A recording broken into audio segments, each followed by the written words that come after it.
ces jours sur notre plateau, sur notre chaîne Clé de David. Fais de l'Éternel tes délices, il te donnera ce que ton cœur désire. Bienvenue dans cette tranche appelée Yano. Une tranche qui nous permet d'être en contact avec vous, de répondre à vos besoins, de répondre aux questions qui sont dans votre cœur, dans votre esprit. Vous les envoyez directement sur les numéros WhatsApp Clé de David qui s'affichent au bas de l'écran. Ça nous permet de prendre le temps de préparer une réponse à cette émission. Et aujourd'hui, nous voulons répondre à une question qui nous a été posée par quelqu'un d'entre comme vous. J'ai reçu une question qui dit exactement ceci. Évangéliste, parlez-nous de la paternité spirituelle. Lorsque j'ai reçu cette question, il m'a fait beaucoup réfléchir. Si j'ai reçu cette question, la paternité spirituelle, je me suis dit, sans doute, elle fait référence à ce qu'il y a beaucoup de gens de nos jours qu'on appelle des pères spirituels. Dans presque toutes les églises, il y a les pasteurs responsables des églises qu'on appelle des pères spirituels. Il y a les frères à l'intérieur de l'église que d'autres appellent des pères spirituels. Il y a des gens au coin de la rue qu'on appelle des pères spirituels. Ça crée confusion. C'est dans cette confusion-là que nous voulons développer cet enseignement pour nous permettre au jour d'aujourd'hui de répondre aux besoins très importants que cette question suggère. Mais avant de parler de l'humain en tant que père spirituel, j'aimerais parler de Dieu d'abord lui-même. De parler de Dieu comme étant le Père. Parce que le fait de parler du Père spirituel, le fait de parler du Père spirituel, il y a la partie spirituelle dedans. Donc, il faut qu'on parle d'abord de Dieu. Est-ce que Dieu est-il notre Père? Est-ce que Dieu est-il celui qui est pour les humains comme le modèle parfait des pères?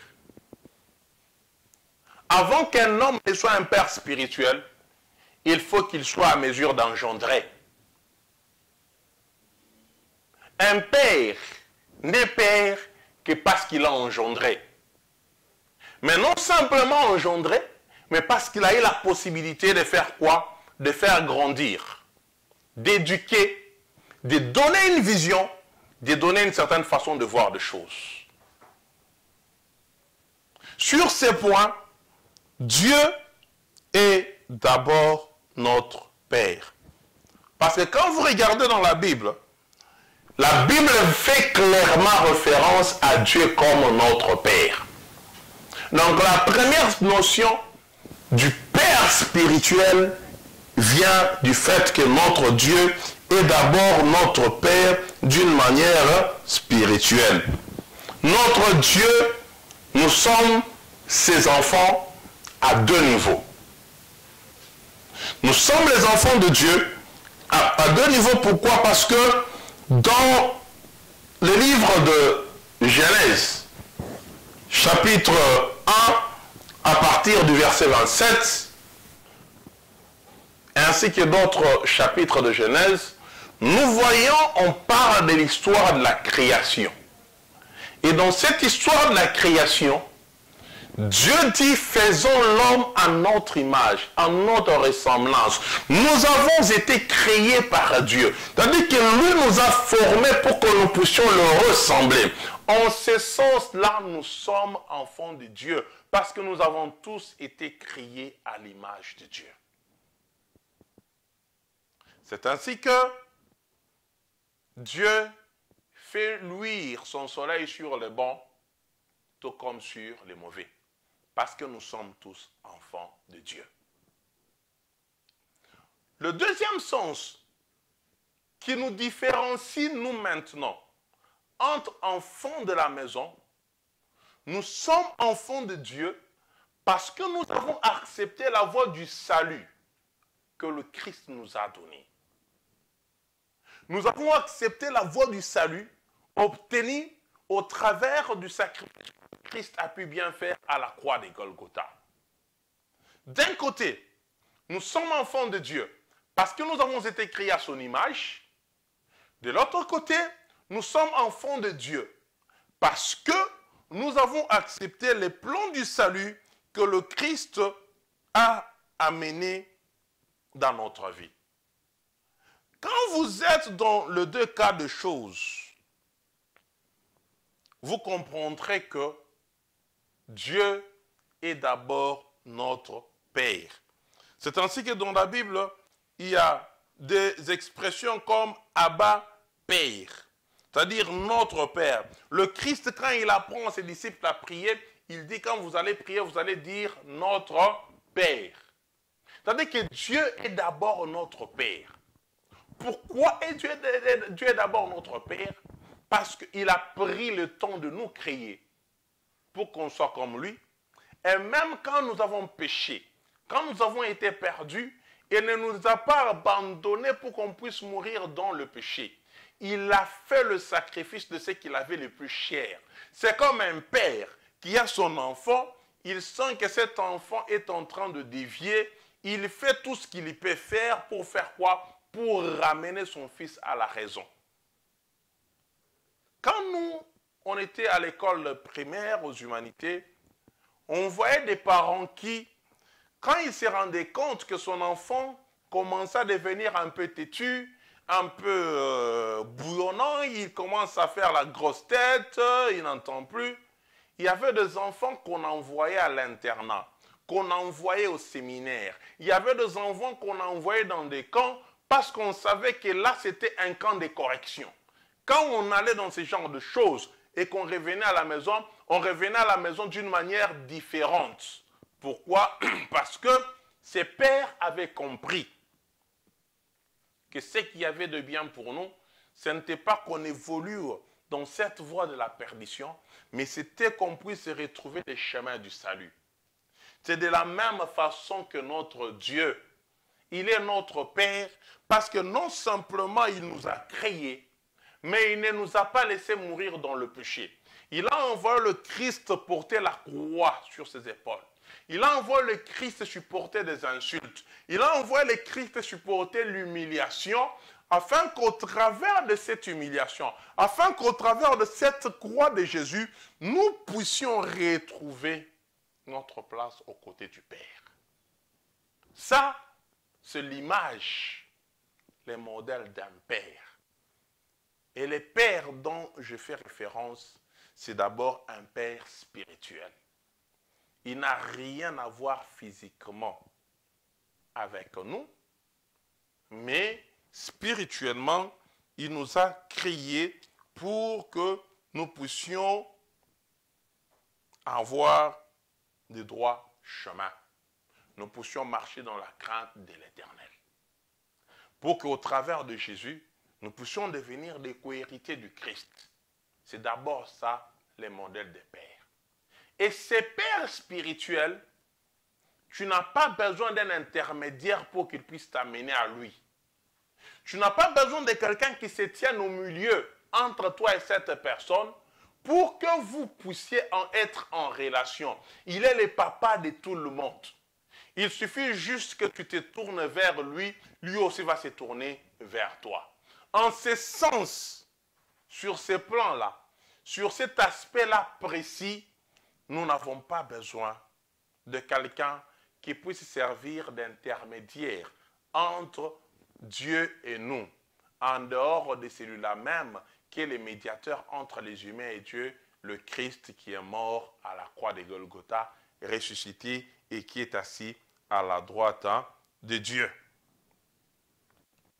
Donc, si tu veux d'abord avoir un père spirituel, il y en a un que je te présente, Dieu.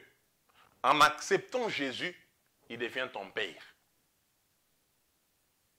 En acceptant Jésus, il devient celui qui s'est mis à ta disposition pour t'encadrer, t'orienter. Maintenant, si tu donnes ta vie à Jésus, comme lui, il est spirituel, il est esprit.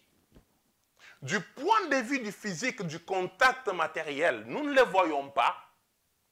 Il met aux côtés de nous deux gens qui peuvent jouer ces rôles sous sa conduite, sous son orientation, pour que nous ne puissions pas quitter le chemin du salut. Ces gens-là maintenant, ce sont nos pasteurs. Ces gens-là maintenant, ce sont nos prêtres pour ceux qui sont catholiques. Ces gens-là maintenant, ça a des différents niveaux. Mais dans la compréhension de l'humanité, parfois on appelle à tort quelqu'un père alors qu'il n'est pas père.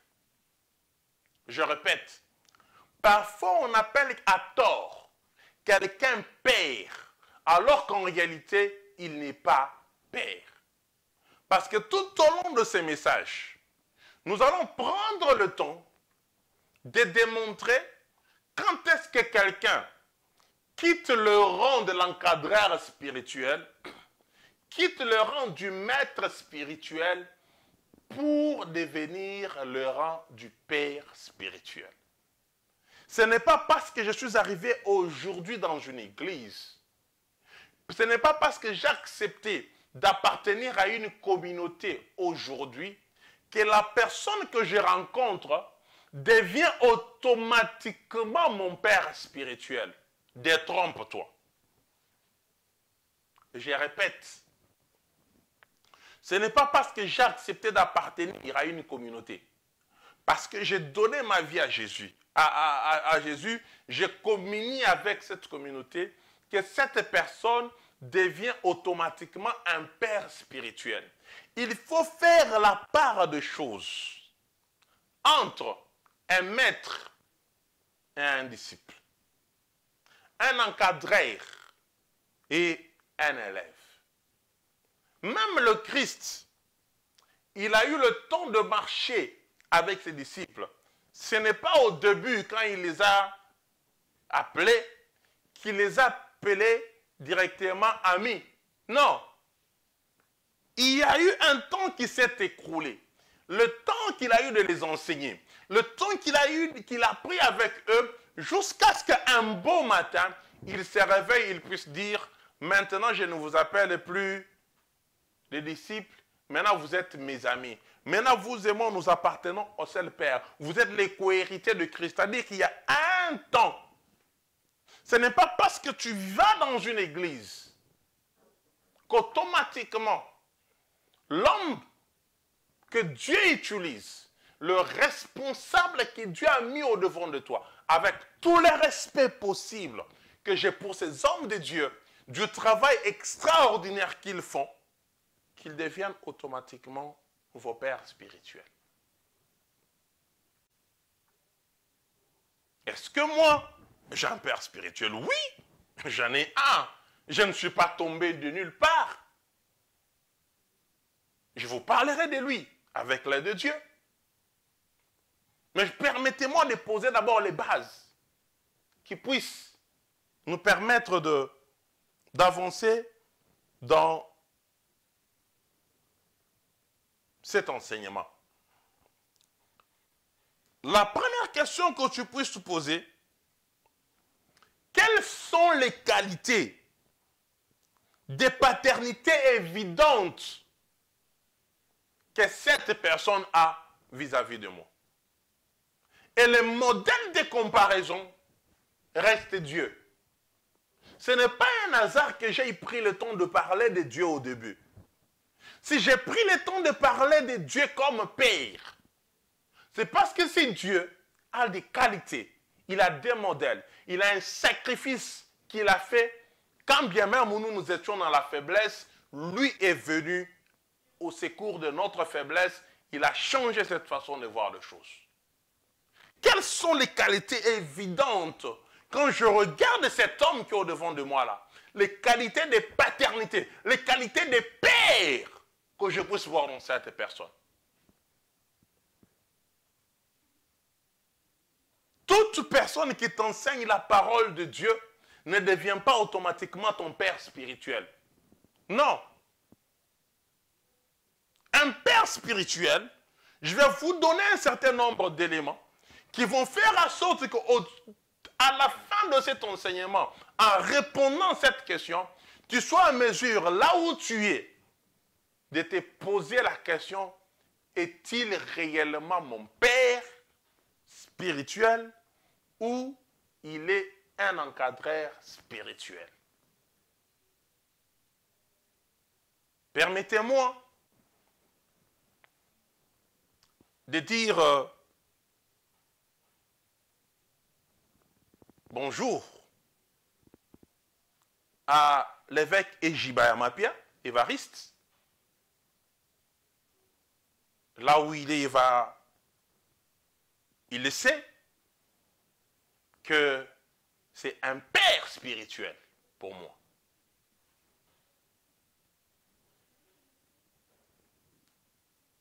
Il a dépassé même cette qualité déjà. Est-il nécessaire d'être un père biologique pour jouer le rôle du père spirituel? Non. On peut être un père biologique et être en même temps un père spirituel, tout comme on peut ne pas être un père biologique, mais être un père spirituel. La troisième question que tu dois te poser, nous aurons le temps, écrivez, nous aurons le temps de répondre à toutes ces questions.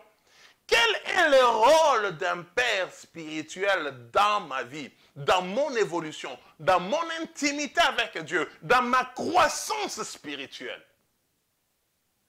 Quelqu'un ne peut pas dire qu'il est ton père spirituel, alors qu'en réalité, tu es nourri ailleurs. Tu grandis spirituellement ailleurs. Là, tu vis comme un orphelin qui n'a pas de père.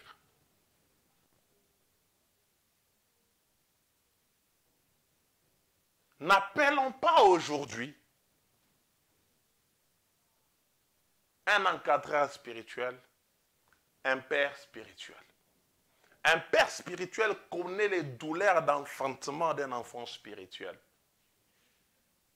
Un père spirituel connaît les sacrifices qu'il y a d'éducation, d'élever un enfant spirituellement. Un encadreur spirituel, c'est juste un accompagnateur spirituel. Dans la Bible, nous voyons l'exemple de quelqu'un comme Élie et Élisée. Élie était le père spirituel d'Élisée. Mais est-ce que là où tu es, tu peux me montrer un enfant spirituel d'Élisée? Dans la Bible. C'est pour autant dire qu'Élisée n'a pas eu de disciples qui étaient à côté de lui. Déjà par cet exemple de la Bible, nous voyons Élie qui a engendré spirituellement Élisée. C'est allé même loin où il y a eu l'onction qui était sur Élie qui s'est déversée sur Élisée. Mais l'onction d'Élisée, comment elle s'est déversée sur qui? L'onction d'Élisée, qu'a-t-elle fait? Il y a beaucoup de gens qui pensent qu'ils sont des Élisée vis-à-vis d'Élie, alors qu'en réalité, non.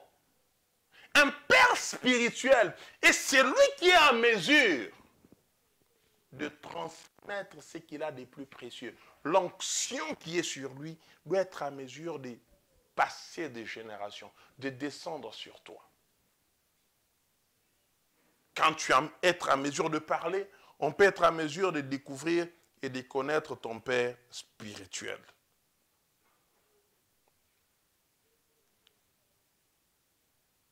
Écoutez, un grand nombre de personnes appellent d'autres pères, alors qu'en réalité, ils ne sont pas des pères. Mais je sais que tu vas me poser la question de savoir, mais comment reconnaître alors un père? La première chose que tu dois faire pour reconnaître un père est la suivante. Un père spirituel ne remplace pas Dieu dans ta vie. Un père spirituel ne prend jamais la place de Dieu dans la vie. Un père spirituel est celui qui doit être à mesure de te dire que mon fils, là, c'est la place de Dieu. Moi, en tant que père, je suis à ce niveau. Ne commets pas l'erreur de prendre quelqu'un, un père spirituel, de lui donner la place de Dieu. Un père spirituel ne remplacera jamais Dieu. Jamais. Jamais il ne remplacera Dieu. Si tu vois quelqu'un qui commence à vouloir prendre la place de Dieu dans ta vie, tire attention. Un père spirituel est celui qui fait des efforts pour que demain, tu sois à mesure de voler de tes propres ailes. Quelqu'un qui te maintient dans la dépendance. Tire attention. Parce que même le père biologique veut que son enfant grandisse. Veut qu'à un certain niveau, son enfant prenne de l'envol, qu'il devienne indépendant, qu'il aille loin, parce qu'il sait que demain, quand lui sera fatigué, il va tirer un bénéfice, les dividendes de cet enfant. Le père spirituel doit avoir aussi ce cœur-là. Le cœur de te laisser partir. Le cœur de te laisser évoluer parce qu'il sait que tu fais sa fierté. Il ne remplace pas Dieu. Il ne prend pas la place de Dieu dans ta vie. Nous commettons l'erreur d'attirer des malédictions dans la vie des serviteurs parce que nous leur donnons la place de Dieu. Un père spirituel ne remplacera jamais Dieu. Mais non simplement il ne remplacera jamais Dieu, un père spirituel ne prendra jamais la place de ton père biologique. Il pourra toujours te dire, moi je reste un père spirituel, l'honneur qui est dû à ton père biologique, donne-lui, l'honneur qui est dû à ton père spirituel, donne-lui. Il saura faire la part de choses. Quand tu es en face de quelqu'un qui prend la place de ton père biologique, qui t'amène à détester ton père biologique, qui t'amène à avoir un comportement non respectueux vis-à-vis de ton père biologique, cette personne t'attire la malédiction. Tire attention. Que Dieu bénisse tous ces hommes de Dieu qui fournissent des efforts d'amener les fidèles à faire la part de choses entre la paternité spirituelle et la paternité biologique, qui amènent les fidèles à donner le respect aux hommes spirituels, à donner le respect aux hommes que Dieu a mis dans leur vie comme des pères biologiques.